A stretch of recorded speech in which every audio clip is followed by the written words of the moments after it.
ফের বিক্ষোভ কলকাতা মেডিকেল কলেজে। এবার কলকাতা মেডিকেল কলেজের একজন ইন্টার্নকে জঙ্গি অপবাদ দেওয়ার প্রতিবাদে এবং আরেকজন ইন্টার্নকে শারীরিক এবং মানসিকভাবে হেনস্থা করার প্রতিবাদে বিক্ষোভ দেখাচ্ছেন ছাত্রছাত্রীরা। অভিযোগ, ইএনটি ডিপার্টমেন্টের অধ্যক্ষ বিজন অধিকারী সাম্প্রদায়িক বিদ্বেষ থেকে লম্বা দাড়ি রাখায় একজন ইন্টার্নকে জঙ্গি বলে অভিহিত করেছেন। আর এই ঘটনার পরই মেডিকেল কলেজে সাম্প্রদায়িক বিদ্বেষ ছড়ানোর অভিযোগে অধ্যক্ষ বিজন অধিকারীর বিরুদ্ধে পদক্ষেপের দাবিও জানিয়েছেন ছাত্রছাত্রীরা। পাশাপাশি চক্ষু বিভাগের একজন স্যার আরও একজন ইন্টার্নকে শারীরিক এবং মানসিকভাবে হেনস্থা করেছেন বলে অভিযোগ। গোটা ঘটনায় বিভাগীয় তদন্তের দাবি জানিয়েছেন ছাত্রছাত্রীরা।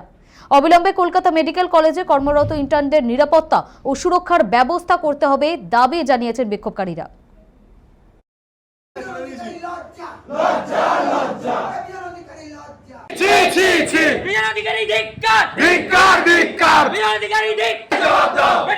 সাম্প্রদায়িক বিদ্বেষ মানছি না, মানব না।